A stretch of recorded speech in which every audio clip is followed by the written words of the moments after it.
अगर कोई पेन बता रहा है तो उसे इग्नोर मत कीजिए कभी भी। तो वो बो लेग्स जो है, वो बो लेग्स का मतलब क्या होता है, इसमें आपके जैसे नॉक नीज में हमारे नीज पास में होते थे और एंकल दूर होते हैं, बो लेग्स में क्या होता है कि नीज दूर होते हैं, एंकल थोड़ा पास में होता है। अगर किसी बच्चे को बचपन से ही बैड पोस्चर की हैबिट है और अनड्यू प्रेशर पड़ रहा है और स्पाइन में भी कुछ पोस्चर इश्यू आ गए जैसे स्कोलियोसिस या काइफोसिस, हंचबैक, एक लॉर्डोसिस होता है, वो सब आ गए, तो फिर वो अनड्यू प्रेशर पड़ता ही रहेगा, वो हैबिट बन जाएगी बच्चों की। तो ये क्रोनिक पेन तो बनेगा ही, बच्चा हुआ नहीं मोबाइल देना स्टार्ट कर देते हैं, मतलब रीढ़ की हड्डी हाँ घूम जाती है, टिल्ट भी होती है और घूम भी जाती है। तो ये नहीं कह सकते कि एज कोई नंबर है पेन के लिए। तो ऐसे कौन से जो फिजिकल एक्टिविटी या कौन से ऐसे गेम्स हैं जो पेरेंट्स इंश्योर रखें अपने आप को कि हाँ मेरा बच्चा ये वाले गेम्स खेले या ये वाली एक्टिविटी करे जिससे स्पाइन का जो पोस्चर है वो बिगड़े ना? स्कोलियोसिस वाली चीज़ आजकल बहुत कॉमन हो गई है बच्चों में, लेकिन हाँ ये वाली एक्सरसाइज हम अपने बच्चों को कराएं जिससे उनको जो चश्मा या तो लगे नहीं, अगर लगा है तो नंबर ना बढ़े। ऐसे उनके मसल्स के लिए क्या करें? एक भी थोड़ा सा अंदर टक करके रखना है, शोल्डर्स भी पीछे, रिट्रैक्शन बोलते हैं हम इसे, शोल्डर भी हमेशा पीछे को इंकरेज करना चाहिए बच्चों में। फिर पेरेंट्स घर पे अगर गेस्ट को बुलाए तो भी बच्चों को दे देते हैं, हाँ। जाओ 3-4 घंटे मोबाइल देख लो।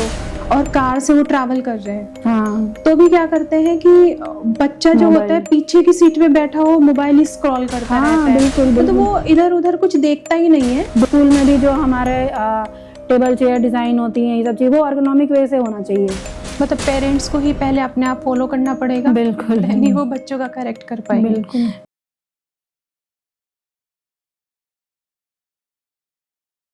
Welcome again doctor Prachi. और लास्ट टाइम आपने बहुत अच्छी जानकारी दी थी हमें जो न्यू मदर्स के लिए कि वो कैसे अपनी फिज़िकल हेल्थ और इमोशनल हेल्थ का ध्यान दें, और एज ए फिजियोथेरेपिस्ट आपने बहुत ही अच्छी एक्सरसाइज भी सजेस्ट की थी।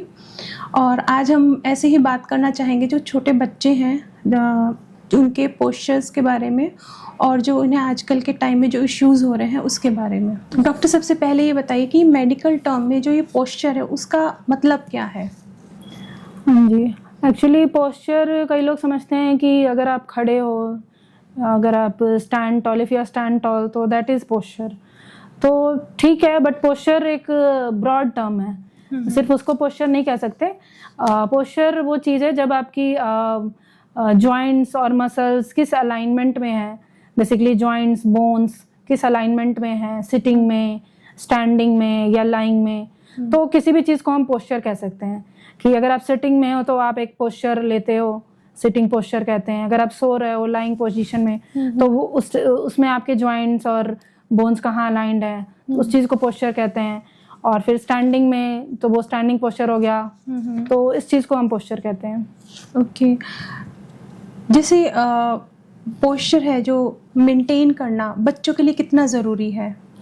बच्चों के लिए भी बहुत ज़रूरी है पोस्चर, एक अच्छा पोस्चर मेंटेन करना, क्योंकि बच्चों की जो स्पाइन है, बोन्स हैं, अभी ग्रो कर रही हैं, ठीक है, मसल्स भी उनकी अभी स्ट्रेंथन हो रही हैं धीरे धीरे, उनके न्यूरल पाथवेज भी अभी फॉर्म हो रहे हैं। तो स्पाइन पे एक अच्छा पोस्चर अगर नहीं शुरू से ही लेके चलेंगे तो उनकी जो बोन्स ग्रो हो रही हैं, स्पाइन ग्रो हो रही है, ग्रोइंग फेज में बच्चे हैं, ग्रोथ स्पर्ट भी आता है बीच में, तो अगर एक अच्छा पोस्चर नहीं लेके चलेंगे तो फिर वो कहीं ना कहीं एक उनके जो बोन्स पे इम्पैक्ट करता है, वो स्ट्रेन का कारण बनता है। पेन भी हम काफ़ी कम एज में फिर हमें देखने को मिलता है, नेक पेन, शोल्डर पेन, ये सब भी हमें देखने को मिलता है अगर एक बैड पोस्चर में हमेशा एक बच्चा रहे तो जैसे आपने बैड पोस्चर की बात की, तो पेरेंट्स को कैसे समझ में आना चाहिए कि मेरा बच्चा जो धीरे धीरे उसका पोस्चर जो है वो ठीक नहीं है या उसका पोस्चर बैड है? कैसे मतलब एक पेरेंट जो है आइडेंटिफाई कर सकते हैं?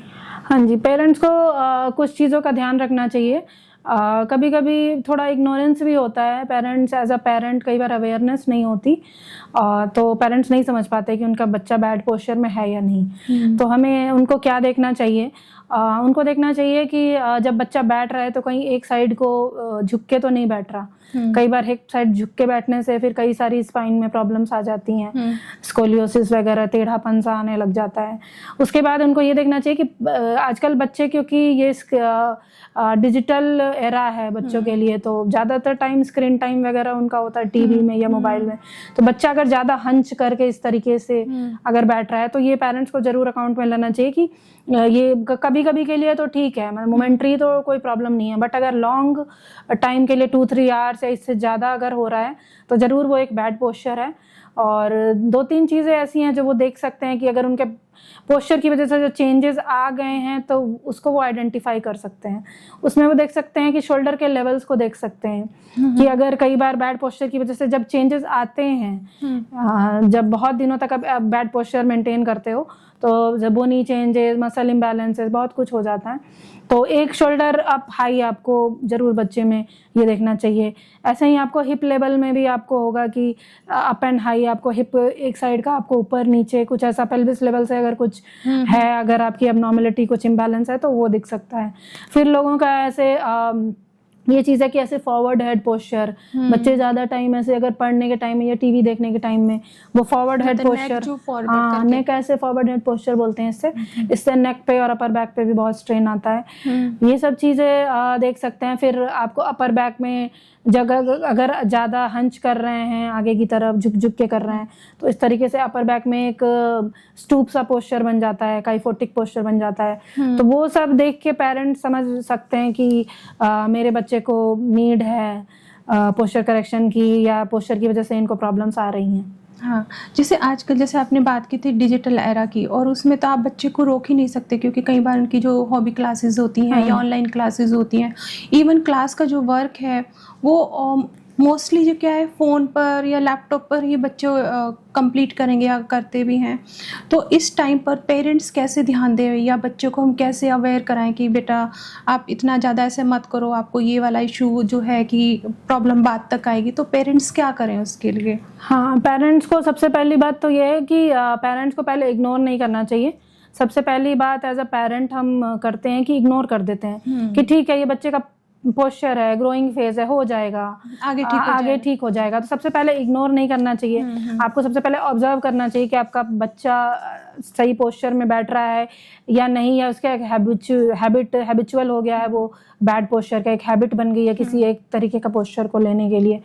और उसके बाद दूसरी चीज़ है कि आपको पहले खुद एक रोल मॉडल सेट करना पड़ेगा, क्योंकि बच्चों का नेचर, साइकोलॉजी ऐसी होती है कि बच्चे सिखाने से नहीं सीखते हैं। छोटी एज से ही, चाहे वो टीन एज में हो, चाहे वो 7-8 ईयर्स के हो या 4-5 टॉडलर में आप ले लो, बच्चे हमेशा ऑब्जर्व करते हैं, पेरेंट्स को रोल मॉडल के रूप में वो देखते हैं। जैसे पेरेंट्स करते हैं या बिहेवियर में भी, या आप ईटिंग हैबिट्स या कुछ भी, तो इस तरीके से वो ग्रैस्प करते हैं चीज़ें। तो जैसे अगर आप अच्छा पोस्चर मेंटेन करोगे और बच्चों के सामने एक एग्जांपल सेट करोगे कि आप गलत तरीके से मोबाइल नहीं देख रहे हो, या ज़्यादा स्लाउच नहीं हो रहे, या टीवी मतलब किसी सोफे पे गलत तरीके से टीवी लॉन्ग आवर्स तक नहीं देख रहे हो, एक अच्छा खाने के टाइम में आप एक अच्छा पोस्चर मेंटेन कर रहे हो, स्क्रीन टाइम से खुद को फ्री रख रहे हो, खाने के टाइम में माइंडफुल ईटिंग कर रहे हैं, क्योंकि मोस्टली लोग खाने के टाइम में टीवी या मोबाइल जरूर देखते हैं। आजकल तो 99% ये और वही चीज़ें फिर बच्चे भी सीखते हैं। जब पेरेंट्स वो काम कर रहे हैं तो बच्चे को आप किस चीज़ कैसे मना कर लेंगे कि नहीं करना।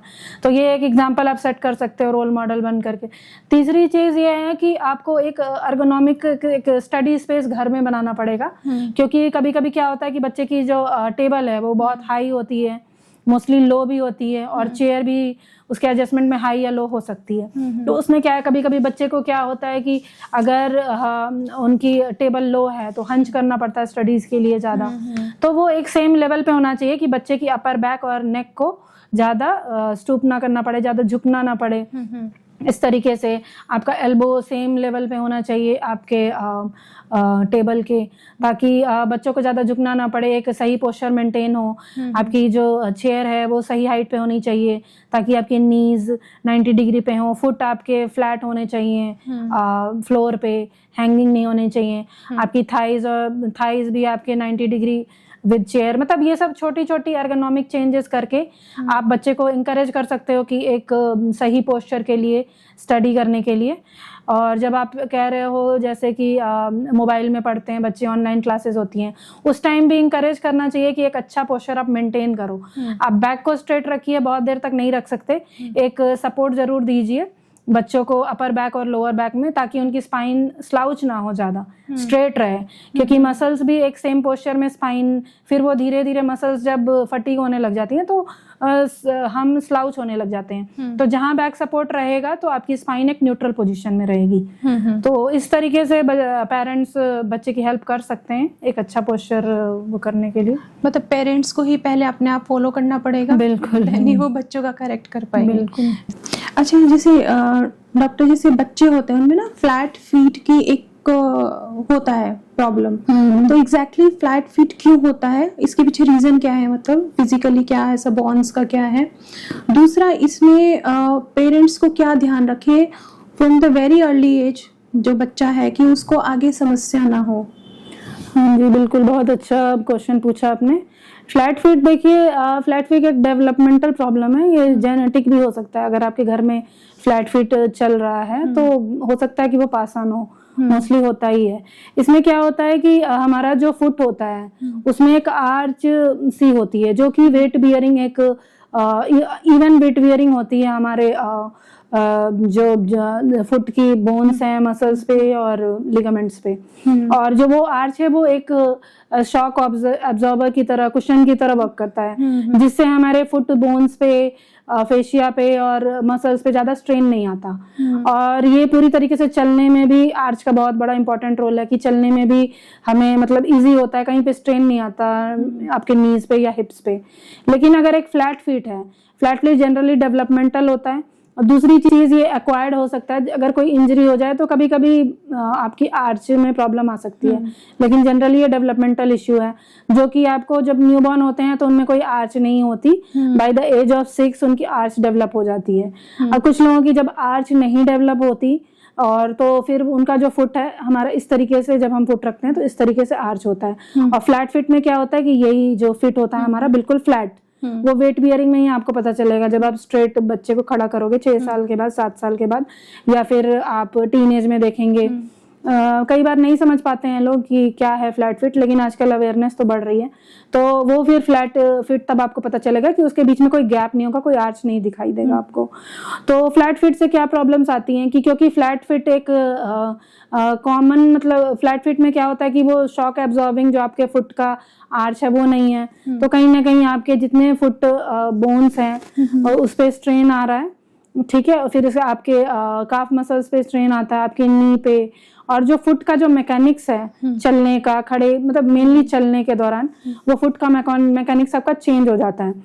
उसकी वजह से कई बार आपके मतलब जो भी चीजें हमारी पोस्चर की स्टार्ट होती हैं, इससे हमारा पोस्चर भी खराब हो सकता है फ्लैट फिट की वजह से। तो वो फुट से ही स्टार्ट होती है। अगर आपका फुट फ्लैट है या फिर फुट के मैकेनिक्स में कोई प्रॉब्लम है, तो फिर वो कहीं ना कहीं हमारे नी को इम्पैक्ट करता है, फिर वो हमारे हिप के रोटेशंस को इम्पैक्ट करता है, और फिर जाके वो हमारे बैक पेन का भी कारण बन सकता है। तो फ्लैट फिट इस तरीके से आपको प्रॉब्लम क्रिएट करता है। तो इसको जैसे अगर पेरेंट्स को समझ आ जाए, जैसे आपने बताया सिम्टम बताए कि ऐसे होता है, तो अगर वो बहुत अर्ली एज से पेरेंट्स समझ पा रहे हैं कि मेरे बच्चे को फ्लैट फिट का एक इशू है, तो उसको वो कुछ कर सकते हैं, कुछ ऐसी टिप्स या कुछ ऐसा एक्सरसाइज या मसल्स का कुछ, कि वो थोड़ा उसको रिलीफ मिल जाए बच्चे को, या वो मतलब या वो फ्लैट फिट की समस्या कम होनी शुरू हो जाए। हाँ बिल्कुल, देखिए कर सकते हैं। इसमें क्या होता है कि हमारा एक आज सपोर्ट होता है, ठीक है। आज सपोर्ट आप बनवा सकते हैं बच्चे की फीट के हिसाब से।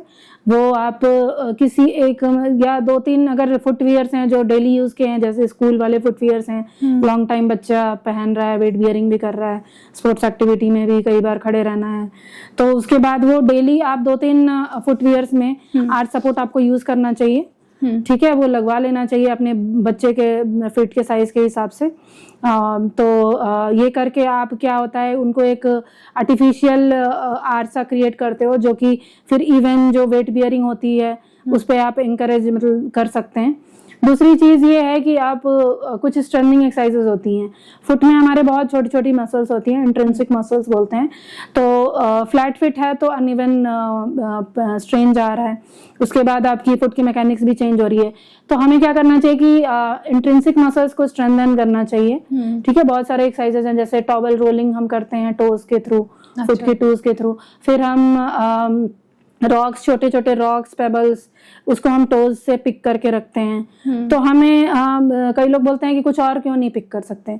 रॉक्स का थोड़ा वेट होता है, छोटे छोटे रॉक्स जो डेकोरेटिव पर्पस में भी यूज होते हैं, उनको आप पिक कर सकते हो अपने उसके हिसाब से कि आप कितना पिक कर लेते हो। छोटे ज्यादा बड़े ज्यादा छोटे नहीं, मीडियम साइज के रॉक्स लेके आप उसको टोज के थ्रू उसको पिक करना और रखना है। अच्छा, तो मतलब बच्चे को टोज उठाना है जमीन से, और वो कई बार ये प्रोसीजर करना है, लाइक अ गेम, जैसे हम बचपन में कई बार ये खेलते भी थे। जैसे हैंड से आपको नहीं करना, फुट के जो टोज हैं, फिंगर्स हैं, उससे आपको उठाना है और रखना है। तो उनका थोड़ा वेट भी होता है। इस तरीके से क्या होता है, ग्रिप वाली जो मसल्स होती हैं वो स्ट्रांग होती हैं, वो एक आर्टिफिशियल आर्च सा भी बनाती हैं। तो मतलब जब फुट मसल्स को हम स्ट्रांग करते हैं, तो जब आप लॉन्ग स्टैंडिंग में, मेनली फ्लैट फिट वाले बच्चों को प्रॉब्लम आती है, अगर आप लॉन्ग स्टैंडिंग में 3-4 घंटे तक, तो उनको पेन स्टार्ट हो जाता है फुट के इनर रीजन पे, जहाँ पे ज्यादा स्ट्रेन आ रहा है, या काफ मसल्स में, या कभी कभी नी में भी पेन आ सकता है।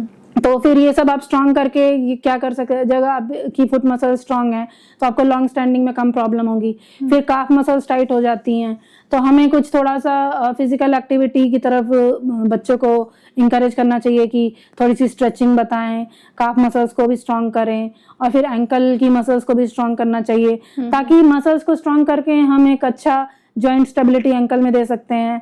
और जब लॉन्ग वेट बियरिंग में जो फ्लैट फिट वाले बच्चे हैं, तो उनको फिर वो प्रेशर जो है वो कम फील होगा फुट पे। तो जैसे आपने बताया भी, एक एक्सरसाइज बताई आपने कि जो पंजों की जो अंगूठा और उंगली के बीच से कंकड़ उठाना है और रखना है। ऐसे में पूछना चाह रही थी कि जो हम छोटे बच्चे हैं आजकल क्या करते, आपने देखा होगा क्रॉक्स या 1 स्टेप वाला जो एक स्लीपर है वही बच्चे पहनते हैं। और हमारे टाइम में जब हम बहुत छोटे थे, तो हमारे टाइम में क्या होता था कि फिंगर के बीच में जो एक स्टेप होता था, उसको दबा के जो चप्पल पहने जाते हैं सिंपल, वो पहने जाते थे। तो उसका भी यही एक रीजन है कि वो फिंगर के बीच में जो बैलेंस बनाने के लिए जो चप्पल पहनते हैं। तो बस मैं ये जानना चाह रही थी कि मतलब कौन सा जो स्लीपर है बच्चों को पहनाना चाहिए आजकल, क्योंकि आजकल के बच्चे स्लीपर्स में जैसे सैंडल पहनेंगे, क्रॉक्स पहनेंगे, वो बीच के जो फिंगर से होल्ड करते हैं वो वाला नहीं पहनते हैं। हाँ बिल्कुल, ये बहुत अच्छा पॉइंट उठाया है आपने, क्योंकि आजकल जो चप्पल, जो स्लीपर का जो कॉन्सेप्ट था वो बिल्कुल खत्म होता जा रहा है। बच्चे घर में भी, जैसा आप बता रहे हो कि बिना फिंगर वाले ही पहन रहे हैं क्रॉक्स, या फिर घर की भी जो हमारे सैंडल्स बच्चों के आ रहे हैं, घर की भी जो चप्पल सिंगल स्ट्रैप होता है, या फिर वो नॉर्मली वैसे कवर्ड होता है, उसमें कोई फिंगर यूज नहीं हो रही है, फिंगर पे कुछ नहीं है। तो फिंगर पे कुछ यूज, मतलब फिंगर को नहीं उसमें घुसाना, होल्ड नहीं करना है, फिंगर को होल्ड नहीं करना है। हाँ, तो ये चीज है कि कहीं ना कहीं उसमें क्या होता था कि जो पहले हम जो यूज करते थे उसमें फिंगर का आप ग्रिप बना के रख रहे हो, कहीं ना कहीं आपकी मसल्स हमेशा वर्क कर रही हैं, वो भी एक स्ट्रेंथनिंग का ही पार्ट आप कह सकते हो, इससे फुट मसल्स स्ट्रांग ही होती हैं। और अब जो चीजें हैं वो इस तरीके से सपोर्टेड हैं कि आपकी फुट मसल्स वर्क नहीं कर रही हैं। ठीक है, अगर आप स्टैंडिंग में हो तो वो कहीं ना कहीं आपको वो फुट मसल्स वीक होती हैं। तो क्रॉक्स वगैरह उतना अच्छा ऑप्शन नहीं है, बट ये आजकल ज्यादा चल रहा है, तो बच्चे भी नहीं ट्राई करते। अगर हम उनको चाहें भी, छोटे बच्चों को भी, अगर 3-4 साल के बच्चों को भी ट्राई करें, तो वो नहीं ट्राई करना चाहते हैं, क्योंकि बचपन से जो हैबिट एक लग जाती है, लेकिन कहीं ना कहीं ये हमारे फुट मसल्स को वीक कर रहा है। हाँ, तो मतलब पेरेंट्स को जो सिंपल जो हम अपने टाइम में चप्पल पहनते थे वो ही पहनाना चाहिए। हाँ जी, वो ज्यादा बेनिफिशियल होगा। ओके, अच्छा, जैसे डॉक्टर प्राची, जैसे बच्चों में ना नी नॉक जो एक इश्यू होता है, उसका आप बताइए कि होता क्या है, क्यों होता है, और अगर होता है तो उसके लिए क्या कर सकते हैं। हाँ जी, नॉक नीज जो है, इसको जीनू वेलगम भी बोलते हैं, वो एक डेवलपमेंटल इश्यू है। ये भी डेवलपमेंटल इश्यू ही है, उसमें क्या होता है कि आपके जो नीज है, ये जो नीज है, नीज के बीच में एक गैप होता है। अगर सपोज कीजिए कि ये नी है, इसके बीच में थोड़ा गैप रहता है नॉर्मल में, इसमें नॉक नीज में क्या होता है कि ये गैप जो है बिल्कुल कम हो जाता है। इस तरीके से नॉक नीज हो जाती है और आपके जो एंकल होते हैं वाइड अपार्ट हो जाते हैं। ठीक है, तो जनरली क्या होता है कि जब हम छोटे होते हैं, वेट बियरिंग 1 साल से पहले बच्चे जो नीज होते हैं वो थोड़े से खुले खुले से रहते हैं, बो लेग्स बोलते हैं उनको। और जैसे ही वो बच्चे वेट बियरिंग करने लग जाते हैं 1 साल के बाद, तो उनके बीच का जो गैप होता है कम हो जाता है और जितना नॉर्मल होता है 2, 3, 4 साल की एज तक वो सही हो जाता है। बट हमें ध्यान तब देना चाहिए जब नॉक नीज आप 2 साल से कम के एज के बच्चों को आप देखें कि अगर आप देख रहे हैं कि उनके नीज आपस में जुड़ रहे हैं, नॉक नीज बन रहे हैं, तो ये एक इश्यू ऑफ कंसर्न है। तो जरूर पेरेंट्स को एक ऑर्थोपेडिक से कंसल्ट करना चाहिए कि क्या कर सकते हैं। और कभी कभी क्या होता है कि आपको 6-7 ईयर्स के बाद आप नोटिस करते हो कि आपके बच्चे का नॉक नीज है, या कभी कभी अर्ली टीन एज में, कभी भी ध्यान नहीं देते पेरेंट्स। तो इसमें क्या होता है, नॉक नीज में क्या होता है कि अगेन फिर आपकी मसल में, क्योंकि ये नॉर्मल कंडीशन नहीं है, तो नीज पे बहुत ज्यादा स्ट्रेन आता है आपके। जो नी का जो इनर वाला पार्ट है, जॉइंट पोर्शन है, उस पे बहुत स्ट्रेन आता है। और इसकी वजह से आपका पूरा जो लोअर लिम्ब है, जो पैर का मैकेनिक्स पूरा चेंज हो जाता है। अच्छा। मसल इम्बैलेंस बहुत ज्यादा हो जाते हैं, कुछ मसल्स ओवरवर्क हो रहे हैं, कुछ मसल्स बिल्कुल वर्क नहीं कर रहे हैं। उसके बाद tightness, muscle tightness, hamstring tightness, scarf tightness, ये कॉमन इश्यूज हो जाते हैं। तो इसको अर्ली इंटरवेंशन करना बहुत जरूरी है कि पेरेंट्स को हमेशा ध्यान रखना चाहिए, क्योंकि कई बार हम नहीं ध्यान रख पाते कि बच्चों के नीज में भी कुछ इश्यू हो सकता है। अगर ऐसा कुछ आपको दिख रहा है तो जरूर एक ऑर्थोपेडिक से, एक फिजियोथेरेपिस्ट से कंसल्ट करें। इसके लिए क्या होता है कि कुछ अगर अर्ली इंटरवेंशन में कुछ एक्सरसाइजेस होती हैं, देखिए वो पूरी तरीके से, ये डेवलपमेंटल इश्यू है तो पूरी तरीके से इसको चेंज नहीं कर सकते, बट हम इसको थोड़ा सा स्ट्रेन को कम कर सकते हैं। और अगर अर्ली इंटरवेंशन हो तो नॉक नीज बिल्कुल थोड़ा सा प्रोग्रेसिव हो जाता है तो उस चीज को रोक सकते हैं। तो उस हिसाब से फिर नी पे, हिप पे आपके स्ट्रेन फिर कम कर सकते हैं। जैसे डॉक्टर प्राची हमने अभी बात की फ्लैट फीट की, नॉक नीज की, ऐसे और कौन से postures related two legs issues हैं जो पेरेंट्स को ध्यान देने चाहिए बहुत ही अर्ली एज से, कि ऐसे कुछ साइन अगर दिखे तो पेरेंट्स थोड़े अवेयर हो जाएं कि हाँ अब आपको मतलब ऑर्थोपेडिक से मिलना है या फिजियोथेरेपिस्ट से मिलना है, ऐसे कौन से आप बताओगे? फिट के बारे में, नॉक नीज के बारे में हमने बात की, तो ऐसी एक और कंडीशन है लेग्स के बारे में अगर स्पेसिफिक बात करें तो बो लेग्स की प्रॉब्लम होती है। मैंने जैसे पहले भी बताया कि 1 ईयर से पहले तो बच्चों में बो लेग्स होता है, क्योंकि वेट बियरिंग जब तक नहीं करते बच्चे तो उस तरीके से बोन डेवलपमेंट नहीं होती है। जैसे ही 1 ईयर के बाद बच्चा वेट बियरिंग करना स्टार्ट करता है तो वो बो लेग्स जो है, वो बो लेग्स का मतलब क्या होता है, इसमें आपके जैसे नॉक नीज में हमारे नीज पास में होते थे और एंकल दूर होते हैं, बो लेग्स में क्या होता है कि नीज दूर होते हैं, एंकल थोड़ा पास में होता है। अगर हम इस तरीके से अपोजिट एकदम, हाँ अपोजिट है, तो वो 1 ईयर के बाद जनरली धीरे धीरे ठीक होने लग जाता है। नॉर्मल नीज में थोड़ा जो गैप रहता है वैसा बन जाता है। लेकिन अगर आप 2-3 ईयर्स के बाद भी अगर आप देख रहे हैं कि बच्चों में अगर आपको लग रहा है कि नीज के बीच में काफी गैप है, बो लेग्स में नी के बीच में काफी गैप होता है, जो कि नॉक नीज में बिल्कुल नहीं होता। बो लेग्स में काफी गैप रहता है और एंकल जो है वो थोड़ा इनवर्ड होते हैं। अगर आपको लग रहा है कि आपके मतलब नी पे ध्यान देना चाहिए कि अगर आपका कुछ डिफरेंट लग रहा है, ज्यादा अगर आपको स्पेस दिख रहा है 2-3 साल के बाद भी, तो जरूर आपको एक ऑर्थोपेडिक से कंसल्ट करना चाहिए। इसमें यही इंटरवेंशन हो सकता है, फिजियोथेरेपिस्ट, ऑर्थोपेडिक से फिजियोथेरेपिस्ट से कंसल्ट कर सकते हैं। इसमें यही इंटरवेंशन है कि कुछ ऑर्थोटिक्स भी होते हैं नॉक नीज के लिए भी और बो लेग्स के लिए भी, जो कि बच्चा अगर काफी टाइम तक वो गाइड करेंगे आपको कैसे पहनना है, कैसे करना है, तो वो थोड़ा बहुत आपको नॉर्मल अलाइनमेंट की तरफ वो हेल्प कर सकते हैं। और दूसरी चीजें इसमें सर्जरी वगैरह भी होता है, वो तो लेकिन काफी बाद की चीजें हो गई, बट नॉर्मली आप ऑर्थोटिक्स के थ्रू और प्रॉपर पोस्चर गाइडेंस के थ्रू और अपनी मसल्स को स्ट्रॉन्ग करके, क्योंकि अगर मसल्स नी जॉइंट के अराउंड जो मसल्स हैं, क्वाड्रिसेप्स, हैमस्ट्रिंग, काफ मसल्स, इन सब चीजों को अगर आप, या हिप मसल्स हैं, स्ट्रॉन्ग करेंगे तो कहीं ना कहीं जॉइंट की जो स्टेबिलिटी है वो इंक्रीज होती है, तो वो भी एक अलाइनमेंट इश्यू को वो ठीक कर देते हैं। ओके, अच्छा, जैसे डॉक्टर आपने देखा होगा कि कुछ बच्चे ना पैर उठाकर नहीं चलते, वो एक साउंड निकालकर मतलब पैर को घसीट कर चलते हैं, तो ये एक पोस्चर के वजह से है या किस वजह से होता है और पेरेंट्स को उसमें क्या ध्यान देना चाहिए? हाँ जी, वो जो आप कह रहे हो, जैसे आप कह रहे हो कि कुछ बच्चे पैर उठा के नहीं चलते और घसीट के चलते हैं, तो वही मैं कहना चाहूँगी कि इसमें काफ़ी सारी चीज़ें हो सकती हैं। 2-3 चीज़ें हैं। एक तो ये है कि बच्चे का कई बार लेग लेंथ डिस्क्रिपेंसी होता है कि ये नेचुरल, मतलब कई लोगों में देखा जाता है कि एक लेग थोड़ा बड़ा, एक थोड़ा छोटा, इसको हम लेग लेंथ डिस्क्रिपेंसी बोलते हैं। अगर वो होती है तो बच्चों का जब हम चलने के तरीका जो होता है हमारा, उसको हम गेट साइकिल बोलते हैं। तो उसमें एक स्विंग फेज आता है, ठीक है, एक स्टैंस फेज आता है जब हम अपना हील रखते हैं, और फिर दूसरी लेग स्विंग में जाती है, मतलब जब हम उठा के रखते हैं उसको स्विंग फेज बोलते हैं हम। तो ये स्विंग फेज वो मिस करते हैं और कहीं ना कहीं फिर वो अपने पैर को घसीटते हैं, अगर लेग लेंथ डिस्क्रिपेंसी है। एक ये रीजन हो सकता है। दूसरा रीजन हो सकता है कि विटामिन डी की डेफिशिएंसी, विटामिन डी, कैल्शियम की डेफिशिएंसी से क्या होता है कि उनकी बोन में इतनी स्ट्रेंथ उनको नहीं लगती, कुछ उनके लिए पेनफुल होता है अगर वो लेग को उठा के चलें, जो कि कॉमन हो सकता है आजकल के बच्चों में। तो ये डेफिशिएंसी की वजह से हो सकता है कि वो अगर उठा रहे हैं तो उनकी बोन्स वीक हैं, तो उनको डिस्कम्फर्ट हो रहा है, पेन हो रहा है, तो वो ड्रैग करके चल रहे हैं, उसमें उनको कम मेहनत लग रही है। तीसरी चीज मसल वीकनेस की वजह से, भाई अगेन अगर आपकी विटामिन डी और कैल्शियम की डेफिशिएंसी आजकल बहुत देखी जा रही है बच्चों में, तो मसल भी बहुत वीकनेस, कई बार लेग मसल्स बहुत वीक हैं, क्वाड्रिसेप्स वीक है, आपके हिप मसल्स वीक है, जो कि हमारे स्विंग फेज में हेल्प करते हैं। तो उन सब की वीकनेस की वजह से भी हो सकता है ये ड्रैगिंग वाला जो आप कह रहे हो, ड्रैग करके बच्चे चलते हैं। और जब से जो है एक और चीज है इसमें, न्यूरोलॉजिकल भी कुछ प्रॉब्लम हो सकती है।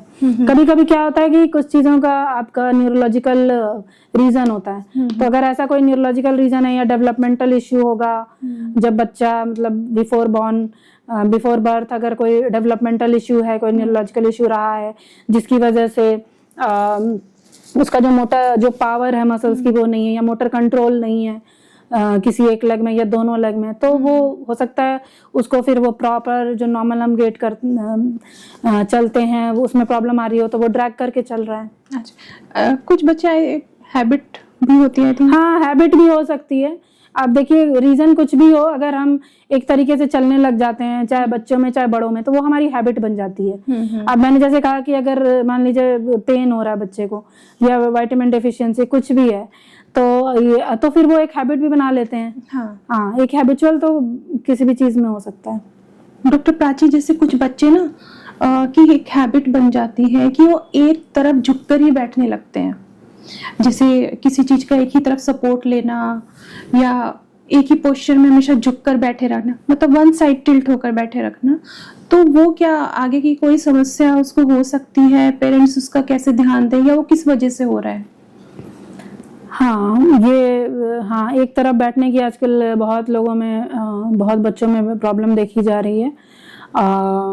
क्योंकि बच्चों का क्या है कि लॉन्ग सिटिंग, आजकल पढ़ाई का प्रेशर भी बहुत ज्यादा है, या ऑनलाइन वर्क हो गया, या फिर ये जैसे स्क्रीन टाइम है, तो बच्चे इरेक्ट बैठते नहीं है, स्ट्रेट बैठते नहीं है, ना ही कोई सपोर्ट लेते हैं। तो ज्यादातर या स्टडी के टाइम में या कोई प्रोजेक्ट्स भी बहुत ज्यादा होते हैं, तो वो वन साइडेड ऐसे टिल्ट करके बैठने लग जाते हैं। तो ये जरूर एक समस्या बन जाती है। सबसे पहले तो इसका कारण ये है कि कहीं ना कहीं बच्चों का कोर मसल्स में वीकनेस है, तभी वो अपने स्पाइन को ऐसे होल्ड नहीं कर पा रहे हैं स्ट्रेट, और एक टेंडेंसी बन जाती है, एक हैबिट बन जाती है कि एक साइड बैठना है। ठीक है, वो एक हैबिट सी बन जाती है। देखेंगे आप, उसी साइड बच्चा हमेशा, अब वो वीकनेस की वजह से ही होता है, उसमें बच्चों को रिलीफ मिलता है, वो उसी साइड में फिर वो टिल्ट होके बैठता है। तो इसकी वजह से एक प्रॉब्लम क्रिएट होती है जिसको स्कोलियोसिस बोलते हैं। इसमें क्या होता है कि स्पाइन को टेढ़ापन हो जाता है। स्कोलियोसिस में क्या होता है कि आपको स्पाइन या तो सी शेप बन जाती है, या फिर एस शेप बनती है। तो स्पाइन में हमारे जैसे पहले सर्वाइकल, थोरैसिक, लंबर स्पाइन होती है।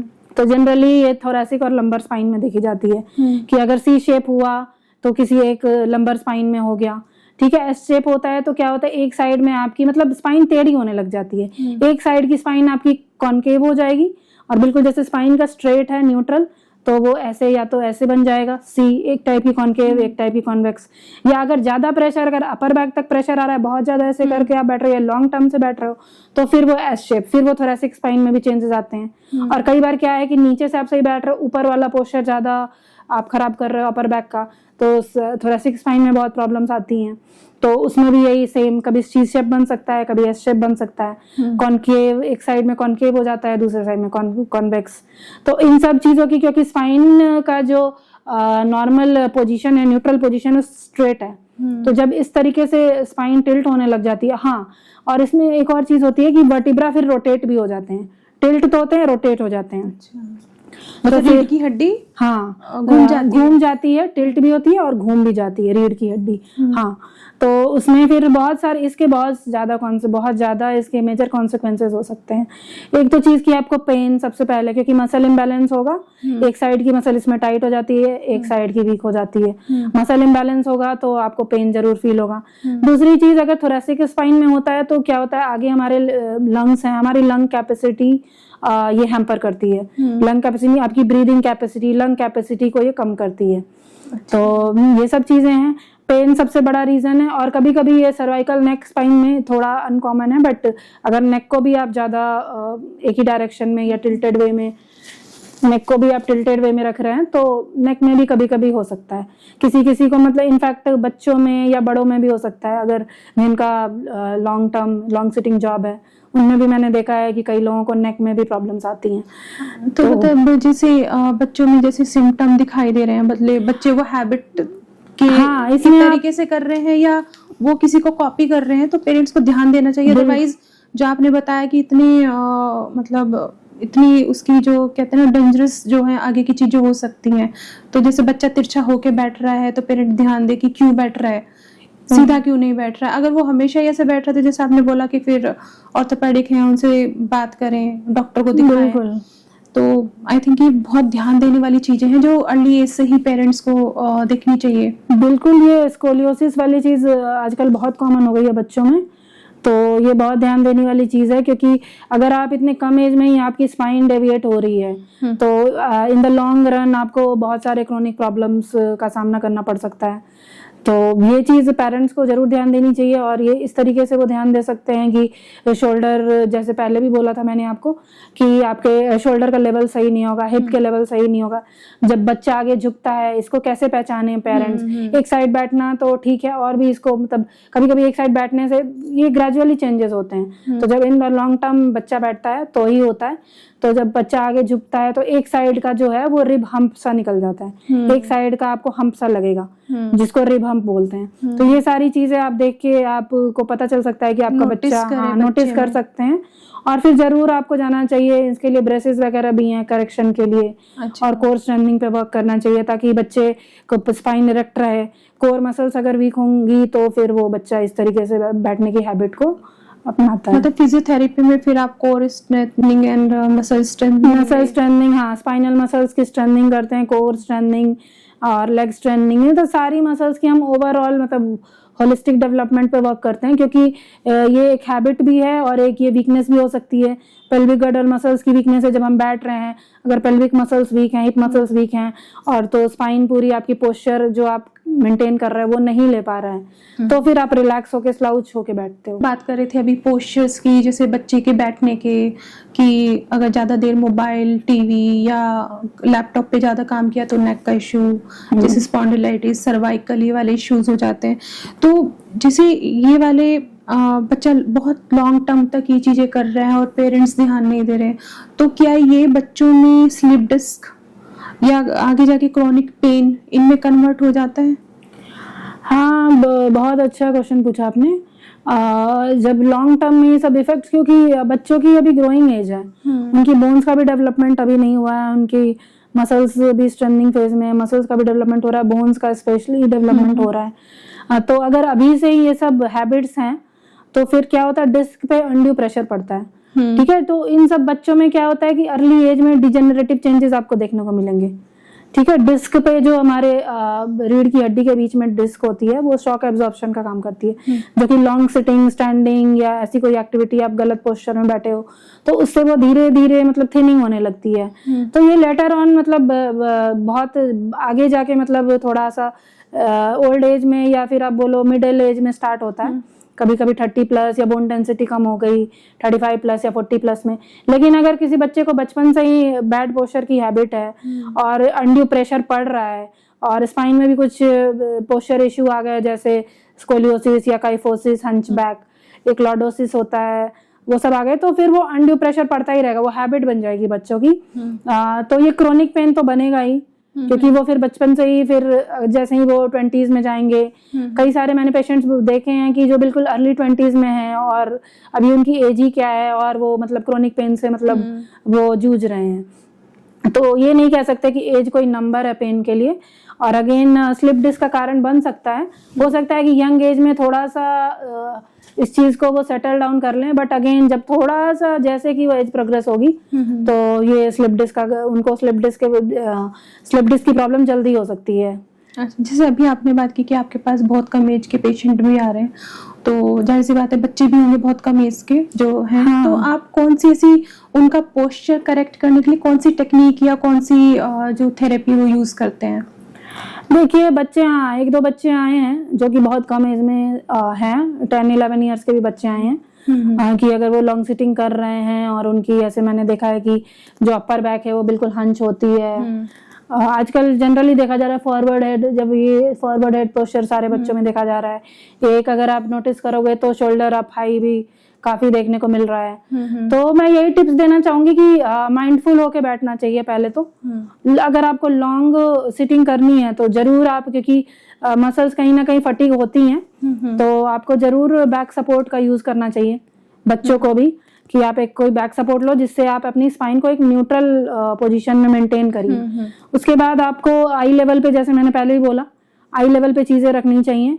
उसके बाद स्क्रीन टाइम कम करना चाहिए। पेरेंट्स को ये ध्यान रखना चाहिए कि अनलिमिटेड स्क्रीन टाइम आजकल बहुत ज्यादा हो गया है बच्चों का, और अनलिमिटेड स्क्रीन टाइम ना दें, और देना मतलब करना भी है तो टीवी देखें, मोबाइल ज्यादा ना देखें, क्योंकि मोबाइल में वो पोस्चर मेंटेन करना थोड़ा मुश्किल हो जाता है। कई बार बच्चे काउच पे बैठे हैं और बिल्कुल ऐसे झुक के ऐसे उसमें घुस जाते हैं, तो वो सब चीजें इम्पैक्ट कर रही हैं। तो यही टिप्स मैं देना चाहूंगी कि मोबाइल का कम यूज कीजिए, स्क्रीन टाइम कम कीजिए, टीवी में भी माइंडफुल होके बैठिए, और एक साइड टिल्ट होके, ये सब चीजें ध्यान रखनी है आपको कि नहीं बैठना है। और एक रिलैक्स पोस्चर में, शोल्डर भी आगे की तरफ झुके ना हो, रिलैक्स्ड हो, नेक भी थोड़ा सा अंदर टक करके रखना है, शोल्डर्स भी पीछे, रिट्रैक्शन बोलते हैं हम इसे, शोल्डर भी हमेशा पीछे थोड़ा सा शोल्डर पीछे खींच के बैठना है। हाँ, टक करके बैठिए। जो शोल्डर के पीछे जो बोन होती है स्कैपुला, वो आप ऐसे देख सकते हो कि स्कैपुला थोड़ा मीट करे आपस में, थोड़ा सा टेंशन बना के रखना है। जब कुछ काम कर, कुछ ज्यादा देर तक बैठे हैं, कुछ लिफ्टिंग कर रहे हैं, तो अपने कोर मसल्स को इंगेज करिए, कोर टाइट करके रखिए ताकि आपके अनड्यू स्ट्रेन ना आए। तो ये सब टिप्स से आप इसको कर सकते हो। और जैसे आप, मैं पूछ रही हूँ, जैसे आपके मतलब आप एज ए फिजियोथेरेपिस्ट उनको ऐसी कौन कौन सी एक्सरसाइज कराते हैं, जस्ट थोड़ा सा बताइए। हाँ बिल्कुल, एक्सरसाइजेज में वही है, कोर स्ट्रेंथनिंग हम कराते हैं, और दूसरी चीज मोबिलिटी के लिए हम थोड़ा सा थोरेसिक रोटेशन पे वर्क करते हैं। ठीक है, थोरेसिक, क्योंकि बच्चों में ज्यादातर लोअर बैक से ज्यादा अपर बैक और नेक की प्रॉब्लम देखने को मिल रही है। Again due to posture, lower back भी होता है बट ये ज्यादा कॉमन है। तो उसमें हम क्या करते हैं कि फिर उनको, क्योंकि जब हम ऐसे हंच होते हैं तो जो हमारा थोरेसिक स्पाइन होती है वो फ्लेक्शन में जाती है, वो झुकती है। पहले तो हम स्पाइन की रोटेशंस पे वर्क करते हैं, लाइट स्ट्रेचिंग एक्सरसाइजेस कराते हैं, शोल्डर्स की, अपर बैक की, नेक की, ताकि अगर कहीं टेंशन है, मसल में कोई टाइटनेस है तो वो रिलीज हो जाए। और उसके बाद फिर हम उनको कुछ पोस्चर करेक्शन एक्सरसाइजेस बताते हैं, वॉल के थ्रू इजीली गाइड करते हैं, ताकि वो घर पे भी as a home exercise programme भी वो कर पाए, इजी एक्सरसाइजेस गाइड करते हैं, ताकि उनको कोई डिफिकल्टी ना हो, कि वो कुछ ऐसा ना करे कि घर पे गलत हो जाए कुछ। तो हम कुछ जो मसल्स टाइट हो जाती हैं, शोल्डर मसल्स, उसकी स्ट्रेचिंग कराते हैं, और स्कैप जो अपर बैक की मसल्स को स्ट्रेंथनिंग करते हैं। थोरैक्स को, जो थोरेसिक स्पाइन है उसको थोड़ा एक्सटेंशन में ले जाते हैं, जैसे back bending, but upper level पे ज्यादा करते हैं। ये हम फोम रोलर पे कर सकते हैं, या वॉल के थ्रू भी बच्चों को टीच कर सकते हैं कि कैसे करना है आपको। तो उससे क्या होता है कि जो आपकी स्पाइन हमेशा जिस पोजीशन में रहती है उसके अपोजिट हम वर्क करते हैं। अच्छा, उससे आपकी स्पाइन मसल्स की भी स्ट्रेंथनिंग होती है। जैसे हम बात कर रहे थे कि जो छोटे बच्चे हैं अर्ली एज से ही, उनकी जो स्पाइन का पोस्चर हमेशा सही रहे, मतलब वो डी शेप ना हो, तो ऐसे कौन से जो फिजिकल एक्टिविटी या कौन से ऐसे गेम्स हैं जो पेरेंट्स इंश्योर रखें अपने आप को कि हाँ मेरा बच्चा ये वाले गेम्स खेले या ये वाली एक्टिविटी करे जिससे स्पाइन का जो पोस्चर है वो बिगड़े ना?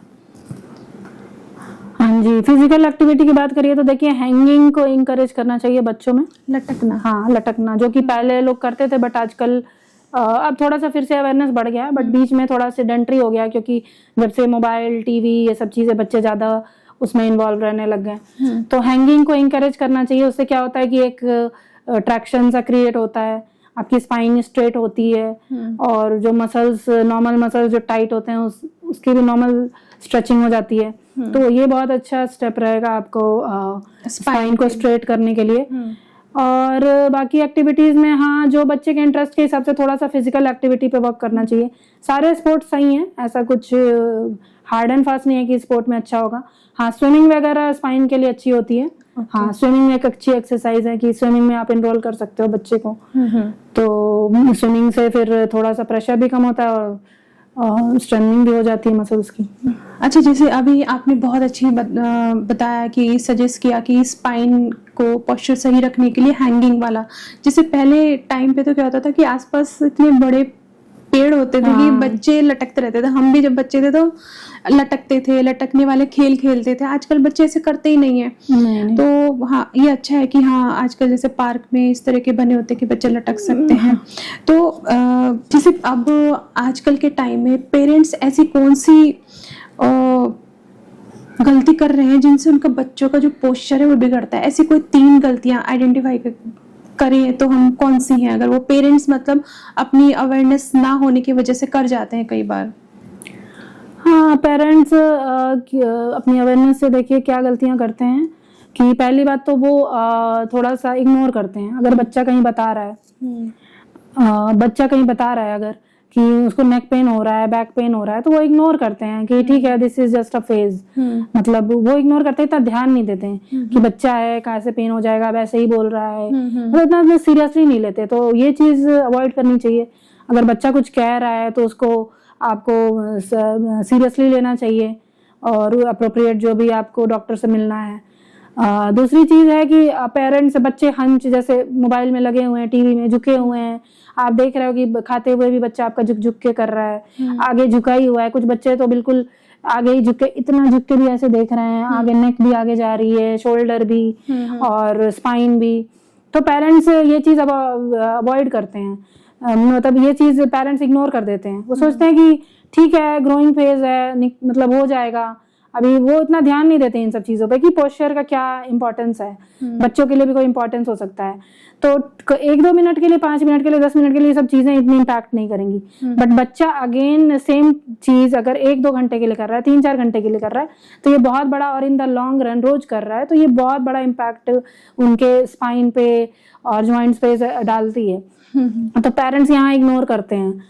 ठीक है। तीसरी चीज है कि पेरेंट्स स्क्रीन टाइम अगर बढ़ावा देते हैं कई सारी जगहों पे, क्योंकि आजकल इजी हो गया है बच्चों को हैंडल करना, जो कि बहुत बड़ा बैरियर भी बन गया है उनके डेवलपमेंटल उसमें भी, या तो फिजिकल डेवलपमेंटल हो या मेंटल डेवलपमेंट हो, ये बहुत बड़ा बैरियर है। वो स्क्रीन टाइम ज्यादा अलाउ करना कि हाँ बच्चा बाहर जाएगा तो पेरेंट्स को वॉच करना पड़ेगा, पेरेंट्स के पास टाइम नहीं है। कई बार दोनों वर्किंग होते हैं, दोनों अगर घर में भी हैं, वर्क फ्रॉम होम भी है, तो दोनों बिजी हैं, मीटिंग्स चल रही हैं, टाइम नहीं है, तो वो 2-3 घंटे बच्चा मोबाइल देख रहा है विदाउट एनी मतलब कोई चेंज, वो एक ही पोजीशन में देख रहा है, कोई पोस्चर भी चेंज नहीं कर रहा। लगता है कि सेफ बैठा है मेरा बच्चे एक कोने हाँ, में। बच्चा सेफ है, शांत है, काम है, कोई स्ट्रेस भी नहीं हो रहा। और कई बार फिर पेरेंट्स घर पे अगर गेस्ट को बुलाए तो भी बच्चों को दे देते हैं, जाओ 3-4 घंटे मोबाइल देख लो, तो वो चीज बच्चे पे इम्पैक्ट कर रही है हर तरीके से। तो ये चीज इग्नोर करना चाहिए।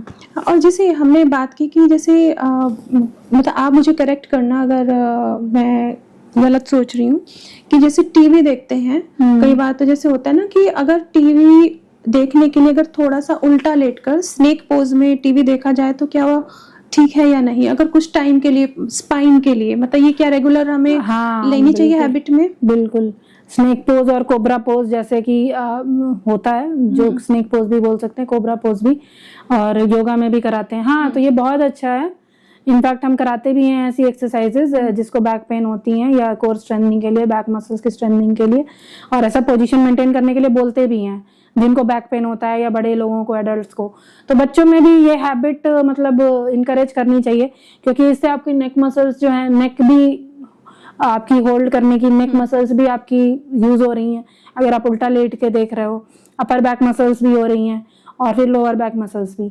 तो कहीं ना कहीं आपको स्पाइन, एक तो जो हमेशा हंच रहती है वो अपोजिट डायरेक्शन में जा रहा है, जैसे मैंने बोला बैक बेंडिंग हम कराते हैं। दूसरी बात, मसल्स एक्शन में है तो वो स्ट्रेंथनिंग भी हो रही है बैक की। और जब आपने ध्यान दिया होगा, जब बच्चा छोटा होता है तो हम उसे टमी टाइम कराते हैं, तो इसीलिए कराते हैं कि उसकी नेक होल्डिंग कैपेसिटी, उसकी बैक मसल स्ट्रेंथन हो, तो उसको सिटिंग में, स्टैंडिंग में आगे जाके सपोर्ट मिले। तो ये वैसा ही है जैसे टमी टाइम कराते थे। तो आज आप एनकरेज कर सकते हो बच्चे को, कोई बुक पढ़नी है कुछ देर के लिए तो आप उल्टा लेट के बुक पढ़ो, वो ज्यादा अच्छा रहेगा। उसके बाद फिर टीवी देखना है तो सीधा ऐसे हंच होके या ज्यादा किसी गलत पोजीशन में, पोस्चर में देखने से अच्छा है कि आप उल्टा लेट के थोड़े टाइम के लिए तो ठीक है। हाँ, मतलब जैसे 20 मिनट अगर टीवी देखना तो एटलीस्ट 5 मिनट आप उल्टा लेके स्नेक पोज में टीवी देखिए। हाँ बिल्कुल, 5, 10, 15 मिनट्स तक भी कोई प्रॉब्लम नहीं है। हाँ, ये है कि बहुत ज्यादा स्पाइन को एक ही पोस्चर में रखना सही नहीं है, बट 10-15 मिनट्स आप कर सकते हो टीवी देखने के दौरान या बुक्स पढ़ने के दौरान, तो कर सकते हैं। अच्छा, जैसे अभी हम मतलब काफ़ी सारी आपने सजेशंस और हमने बातें भी की मसल्स को लेके, तो एक सबसे इम्पोर्टेंट जो हिस्सा है, अंग है हमारे शरीर का, वो आईज है। तो आईज को आपने सभी, आजकल सभी बच्चों को स्पेक्स लग जाता है बहुत छोटी अर्ली एज से, तो उनकी मसल्स को जो स्ट्रांग बनाने के लिए आईज की, तो ऐसे कौन सी आप टिप्स देना चाहेंगे कि जो पेरेंट्स ध्यान दें कि बच्चे रेगुलर एक अर्ली एज से एक हैबिट में ले लें कि हाँ ये वाली एक्सरसाइज हम अपने बच्चों को कराएं, जिससे उनको जो चश्मा या तो लगे नहीं, अगर लगा है तो नंबर ना बढ़े। ऐसे उनकी मसल्स के लिए क्या करें? हाँ, आईज में भी देखिए छोटी छोटी मसल्स होती हैं जो हमारे आई मूवमेंट्स को कंट्रोल करती हैं। वैसे हम ज़्यादा डील नहीं करते हैं फिजियोथेरेपी में, बट हाँ हम सिखा सकते हैं। कभी कभी जैसे किसी का पावर होता है, चश्मा होता है, तो उसको आई एक्सरसाइजेस के लिए सजेस्ट करते हैं, तो थोड़ी बहुत सिखा सकते हैं। तो उसमें क्या होता है, आपको जैसे आईज की मूवमेंट है, up down and side by side या इनवर्ड्स, तो हाँ रोटेशन, तो ये सब चीजें इंकरेज करनी चाहिए। सबसे पहली चीज तो आईज पे चश्मा लगने की वजह से कि वही स्क्रीन टाइम, तो स्क्रीन टाइम और दूर से, एक तो जो भी चीजें देखें, हमें भी बचपन से सिखाया जाता था कि कोई भी चीज आपको, टीवी तो, मोबाइल तो ज्यादा होता नहीं था उस टाइम, टीवी भी देखना है तो दूर से देखो। तो एक डिस्टेंस, एक अप्रोप्रिएट डिस्टेंस होना चाहिए, बहुत पास से टीवी नहीं देखना है, ठीक है। मोबाइल का यूजेस कम कीजिए। और दूसरी चीज, जो आई मसल्स के एक्सरसाइजेस के लिए वही आपको एक पेन ले लेना है, ठीक है, और उसको ऐसे ऊपर करना है, और ऊपर आईज मसल्स को ऊपर नीचे ऐसे जो पिन जो टॉप है उसको, उस पे आपको कंसंट्रेट करना है, और फिर अगर वो ऊपर जा रहा है तो आपको ऊपर करना है, नीचे, फिर साइड, ऐसे करके, और फिर इनवर्ड भी कर सकते हैं। तो इस जो भी एक एक मूवमेंट को आप 10 टाइम्स रिपीट कीजिए दिन में 2 बार, और रोटेशंस कीजिए, आईज को रिलैक्स करिए, ज्यादा रब नहीं करना चाहिए आईज को। तो ये आई मसल्स की आप स्ट्रेंथनिंग कर सकते हो उससे, बट अगर आप लेकिन स्क्रीन टाइम नहीं कम करोगे तो वो थोड़ा इम्पैक्ट करता है उस चीज को। और एक जगह मैंने कहीं पढ़ा था या सुना था कि आजकल जो बहुत बच्चों ने क्या है, दूर का देखना बंद कर दिया है या हो गया है, क्योंकि शहरों में तो बड़ी बड़ी बिल्डिंग्स हैं, पास बिल्डिंग्स हैं, फ्लैट छोटे हैं, एकदम सामने ही दीवार है। तो पहले कहते थे आप जितना दूर देख सकते हो, खुला आसमान या उसकी एक एज को आप देखो, तो भी वो भी एक बहुत अच्छी एक्सरसाइज है, बट वो तो आजकल बच्चे कर ही नहीं सकते, स्पेस ही नहीं है। बट मुझे लगता है कि अगर फिर भी पार्क में जा रहे हैं या कुछ भी जा रहे हैं, तो पेरेंट्स ध्यान दें कि बच्चों को बोलो कि आप कितना दूर तक देख सकते हो। हाँ, ये बात बहुत अच्छी कही आपने, मुझे भी याद है कि हमें ऐसा बोला जाता था। और इसके लिए कहीं भी आप किसी हॉलिडे पे जा रहे हो, किसी जैसे माउंटेन्स एरिया में गए, या फिर आप किसी बीच पे गए, मतलब किसी भी ऐसी थोड़ा खुला जाएं, क्योंकि ये शहरों में, मेट्रोपॉलिटन में तो आपने बोला बिल्डिंग्स हैं, हर जगह बच्चे का इंटरेस्ट भी होना चाहिए, कुछ देखने के लिए होना भी चाहिए। तो वहां पे आपको जब हॉलिडे पे जाओ तो बच्चों को जरूर इनकरेज करिए कि दूर की कोई चीज दूर तक देखें, तो आई साइट उससे भी आपकी अच्छी होती है। हाँ, मैंने देखो मेरे ख्याल से जो मैंने नोटिस किया है कि पेरेंट एक और गलती करते हैं कि जब किसी कोई अपना टूर या कोई हॉलीडे प्लान करते हैं और कार से वो ट्रैवल कर रहे हैं, हाँ तो भी क्या करते हैं कि बच्चा जो मोबाइल। होता है पीछे की सीट में बैठा हो मोबाइल ही स्क्रॉल करता हाँ, रहता है, बिल्कुल, तो बिल्कुल। वो इधर उधर कुछ देखता ही नहीं है। तो बिल्कुल। मैंने कई बार नोटिस किया, तो मेरे ख्याल से पेरेंट्स को ये भी ध्यान देना चाहिए कि जब आप गाड़ी से जा रहे हैं और बच्चा आपके साथ ट्रैवल कर रहा है तो एटलीस्ट मोबाइल वगैरह उसको ना दें और उसको बोलें कि बेटा आसपास देखो, बिल्कुल आजकल पेड़ पौधे हाँ, देखो, आसमान देखो, खुली जगहें आसमान देखो। देखो, क्योंकि ऑब्जर्वेंट होना बहुत जरूरी है। हाँ। ये बच्चों को ऑब्जर्वेंट बनाता है, अपने आसपास की चीजों को, सराउंडिंग्स से वो फिर सराउंडिंग्स को देखते हैं, समझते हैं, सीखते हैं। और उसके बाद अगर बच्चा मोबाइल में ही लगा रहेगा तो मैं आपको बताऊं कि इससे मेंटल डेवलपमेंट भी आजकल जो स्क्रीन इंड्यूस्ड ऑटिज्म और ये सब चीजें आ रही हैं, क्योंकि इनिशियल फेज से 1 साल का बच्चा हुआ नहीं मोबाइल देना स्टार्ट कर देते हैं, मेंटल डेवलपमेंट बहुत वो हो रहा है, इससे हैम्पर हो रहा है। तो बच्चों को जितना आप खुली हवा में रखोगे, जितना ऑब्जर्वेंट बनाओगे, बच्चा उतना ज्यादा सीखेंगे, उनको सेंसरी स्टिमुलस उतना ज्यादा मिलता है। तो ये मोबाइल का, जैसे आप कह रहे हो, अगर आप लॉन्ग ड्राइव पे जा रहे हो तो जरूर ध्यान रखिए कि मोबाइल बिल्कुल बच्चे को ना दें, और बच्चों को इंकरेज करे कि या तो अगर बाहर देखो, कुछ ऑब्जर्व करो, या बुक पढ़ लें कोई, इस तरीके से उनको बिजी रखना चाहिए। Very nice.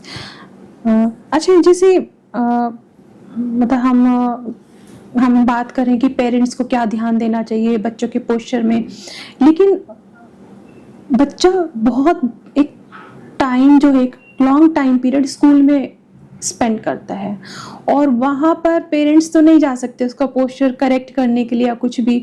तो आपको नहीं लगता स्कूलों में ऐसा कुछ होना चाहिए कि टीचर्स हैं या अलग से फिजियोथेरेपी का कोई एक सेशन बच्चों के लिए लेना चाहिए? वैसे योगा सेशन ये सब होता है, बट एक फिजियोथेरेपिस्ट का, एक डॉक्टर का इन्वॉल्वमेंट होना चाहिए कि उनको डेली बेसिस पर आके पोस्चर करेक्ट कराना, आईज एक्सरसाइज कराना, हैंड मूवमेंट कराना, लेग एक्सरसाइज कराना। वैसे तो बहुत सारी फिजिकल एक्टिविटीज होती हैं, वो करते ही हैं, बट एक फिजियोथेरेपिस्ट का एक रोल मेरे ख्याल से एक स्कूल में शायद होना चाहिए। हाँ बिल्कुल, सही बोला आपने। क्या है कि बच्चों का ज़्यादा टाइम 7 to 8 आवर्स स्कूल में ही निकलता है, जबकि वो बैठे रहते हैं। फिर वो बैठे होंगे, फिर वो थकते भी हैं, और फिर ऐसा कोई वहाँ पे कोई उनको करेक्शन, जैसे आपने बोला कि हम जाके नहीं कर सकते, कि बार बार उन्हें रिमाइंड करें या उनको एजुकेट करें कि नहीं ऐसे करो। तो फिर टीचर्स भी ध्यान रखते होंगे, बट हर किसी को वो देखना एक मुश्किल टास्क हो जाता है। तो बच्चे हंच करेंगे ही, कई बार गलत पोस्चर में भी ज़्यादा ही झुके रहते हैं, झुक झुक के भी लिखते हैं। तो योगा वगैरह अच्छा है, योगा में भी कई सारी चीज़ें, एक्सरसाइजेज होती हैं, बैक बेंडिंग है, आपका कोबरा पोज है, स्नेक पोज है। बट ठीक है, एक एजुकेशन एक फिजियोथेरेपिस्ट के थ्रू कि आपको आइडियल पोस्चर के लिए जरूर होना चाहिए सेशंस, डे मतलब टाइम टू टाइम, या तो कुछ ऐसे सेशंस इनको इनकरेज करने चाहिए कि फिजियोथेरेपिस्ट कोई सेशंस ले। पहले टीचर्स को, सबसे पहले टीचर्स को एजुकेट करना जरूरी है। टीचर्स को एजुकेट करेंगे तो वो बच्चों को ये चीज मतलब समझा पाएंगे कि क्या मतलब पोस्चर का क्या रोल है और क्यों सही बैठना है।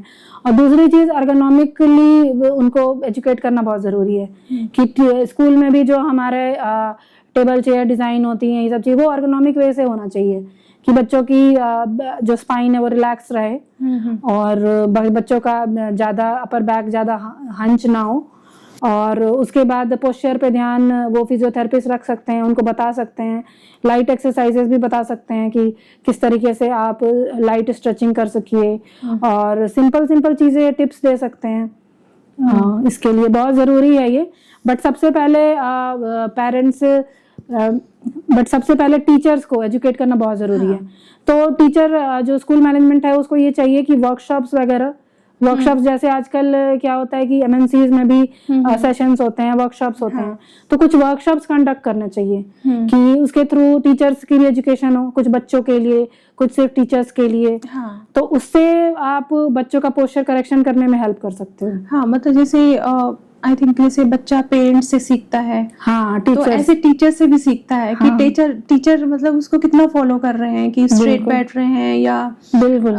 वही बहुत अच्छी बात कही आपने।